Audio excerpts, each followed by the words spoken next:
దేశవ్యాప్తంగా రేపు NEET UG పునఃపరీక్ష జరగబోతోంది.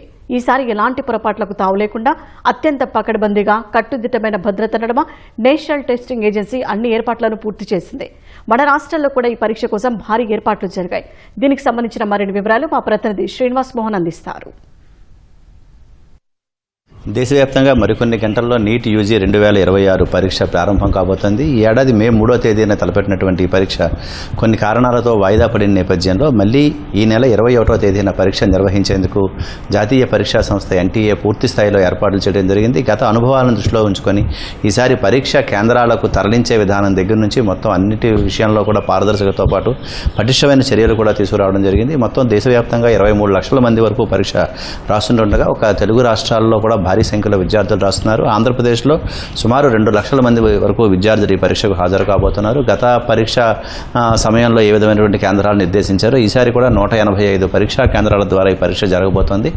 రేపు మధ్యాహ్నం 2 గంటల నుంచి 5 గంటల వరకు ఈ పరీక్ష నిర్వహించేందుకు అన్ని ఏర్పాట్లు చేశారు. ఇదే సమయంలో విద్యార్థులు ఉదయం 11 గంటలకే పరీక్షా కేంద్రాల వద్దకు హాజరు కావాలని కూడా స్పష్టం చేయడం జరిగింది. ఈ పరీక్ష నిర్వహణకు సంబంధించి ఎలాంటి ఏర్పాట్లు చేస్తున్నారు, గత పరీక్ష సమయం ఏదైతే మే 3వ తారీఖున జరగాల్సి ఉందో అది వాయిదా పడిన నేపథ్యంలో పిల్లలు ఎంతవరకు సన్నద్ధంగా ఉన్నారనే విషయాలు మనతో పాటు భవిష్య అకాడమీ డైరెక్టర్ జీవీ రావు గారు ఉన్నారు. అడిగి మరిన్ని కూడా తెలుసుకున్నాం. సార్ నమస్తే అండి. ఇప్పుడు చూస్తే మరికొన్ని గంటల్లో పరీక్ష ప్రారంభం కాబోతుంది.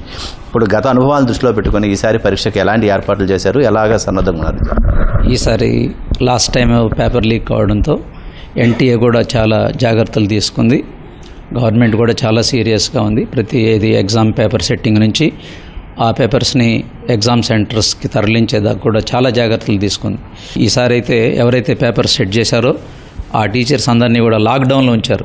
ఎప్పటి వరకు అంటే రేపు ఎగ్జామ్ అయ్యేంత వరకు కూడా కంప్లీట్గా వాళ్ళకి ఫోన్లకు దూరంగా, ఇంటర్నెట్ దూరంగా ఉండటం జరిగింది. చాలా జాగ్రత్తలు తీసుకున్నారు.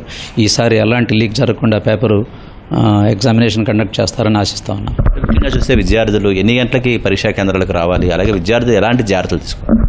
ఎగ్జామ్ హాల్కి 2 అవర్స్ 2 to 3 అవర్స్ ముందుంటేనే మంచిది. ఎందుకంటే ట్రాఫిక్ జామ్స్ ఉంటాయి. అంతేకాకుండా రేపు యోగా డే ఉంది. ఈ యోగా డేలో మళ్ళీ ఏదైనా కార్యక్రమాలు జరుగుతున్నా కూడా మధ్యలో స్టూడెంట్స్ ఇబ్బంది పడే అవకాశం ఉంది. అందుకని 2 to 3 అవర్స్ కనుక ముందే ఎగ్జామినేషన్ హాల్కి వెళ్తే మనకి ఎలాంటి టెన్షన్ లేకుండా స్టూడెంట్స్ ఎగ్జామ్ హాల్లోకి వెళ్ళడానికి అవకాశం ఉంటుంది. చూస్తే ఉదయం 11 గంటల నుంచే పరీక్షా కేంద్రాలకు విద్యార్థిని అలౌ చేస్తామంటున్నారు. అలాగే 1 నిమిషం ఆలస్యమైనా కూడా పరీక్షకు అనుమతించబోమంటున్నారు. సో ఈసారి పరీక్షకి వచ్చే విద్యార్థులు ఎలా ప్రిపేర్ అవ్వాలి, అలాగే వస్త్రధారణ విషయంలోని, అలాగే ఎలక్ట్రానిక్ గాడ్జెట్స్ తీసుకొచ్చే విషయంలో కూడా ఎన్టీఏ కొన్ని రూల్స్ విధించింది. ఏం చేసింది? ఖచ్చితంగా అండి. ఎలక్ట్రానిక్ గాడ్జెట్స్ ఏమీ అలో చేయరు. వాచెస్ కూడా ఎలక్ట్రానిక్ వాచెస్ కాకుండా నార్మల్ వాచెస్ అయితే అలో చేస్తారు. కానీ ఎలక్ట్రానిక్ గాడ్జెట్స్ అది కూడా వాటర్ బాటిల్స్ కూడా ట్రాన్స్పరెంట్ వాటర్ బాటిల్స్ ఏదైనా అలో చేస్తారు. ఆ డ్రెస్సెస్ కూడా చాలా ప్లెయిన్గా, సింపుల్గా, వైట్ డ్రెస్సెస్, అలాంటి డ్రెస్సెస్తో, సింపుల్ డ్రెస్సెస్తో వెళ్ళాలి. బాగా ఈ చివరి వరకు, చేతి చివరి వరకు ఉండే డ్రెస్సెస్ని అలో చేయరు. హాల్ టికెట్ని అలో చేయం, కొత్త అడ్మిట్ కార్డులు అన్నారు. ఇప్పుడు సో కొత్త అడ్మిట్ కార్డులు డౌన్లోడ్ మొత్తం ప్రక్రియ అంతా పూర్తయింది అనుకోవచ్చా, లేకపోతే గత హాల్ టికెట్ల విషయంలో అవి వినియోగించము అని చెప్తున్నారు కదా, ఏం చెప్పింది ఎన్టీఏ? ఖచ్చితంగా అండి. లాస్ట్ టైం అయితే అడ్మిట్ కార్డులు ఇచ్చారు, అవి పనికిరావు. ఇప్పుడు కొత్తగా అడ్మిట్ కార్డులు అనేవి ఆల్రెడీ ఇంటర్నెట్లో ఇవ్వడం జరిగింది. అవన్నీ కూడా ఇప్పటికే స్టూడెంట్స్ అన్నీ కూడా డౌన్లోడ్ చేసుకొని వాటి మీద ఫొటోస్ అవి అంటించుకొని రెడీగా ఉన్నారు. సాధారణ మన సివిల్ పోలీసులతో పాటు సిఐఎస్ఎఫ్ బృందాలను కూడా పరీక్షా కేంద్రాల వద్ద ఉంచుతామంటున్నారు. సో ఎన్టీఏ ఎలా ఉంది ఈసారి సన్నద్ధత?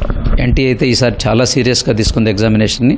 మీరు అన్నట్టే వాళ్ళు స్టేట్ పోలీసే కాకుండా సెంట్రల్ పోలీస్ హెల్ప్తో కూడా తీసుకున్నారు. ఏది అక్కడి నుంచి ఎక్కడైతే పేపరు ప్రింటింగ్ అయిందో అక్కడి నుంచి విమానాశ్రయాలకు కానీ, అక్కడి నుంచి మళ్ళీ ఎగ్జామినేషన్ సెంటర్లకు కానీ చాలా బందోబస్తుతో పేపర్లు రావడం జరిగింది.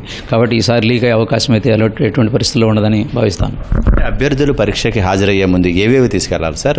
మార్క్ చేయడానికి అవసరమైన పెన్ను కానీ, మొత్తం ఇతర సామాగ్రి కానీ వాళ్ళే ఎగ్జామినేషన్ సెంటర్లో వాళ్ళే ఇస్తారు. వీళ్ళేం తీసుకోవాల్సిన పని లేదు.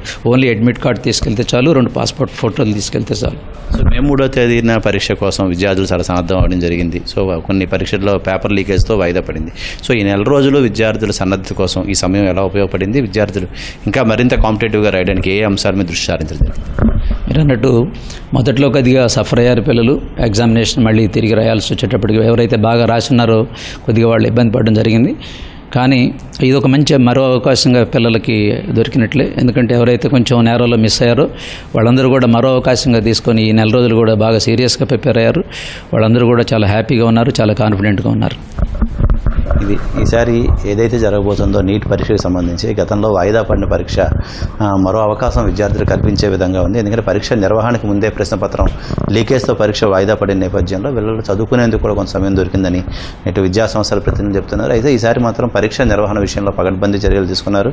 కేంద్ర భద్రతా బలగాలను కూడా పరీక్ష కేంద్రాల వద్దకు మోహరించడం జరిగింది. అలాగే ఎక్కడ ఏ చిన్నపాటి లోపం లేకుండా నిర్వహణలో ఎలాంటి సమస్యలు తలెత్తకుండా ఉండేందుకు ఎన్టీఏ కూడా కట్టుదిట్టమైన చర్యలు తీసుకుంది. విజయవాడ నుంచి కెమెరామెన్ బి నాగరాజ్తో శ్రీనివాస్ మోహన్, ఈటీవీ న్యూస్.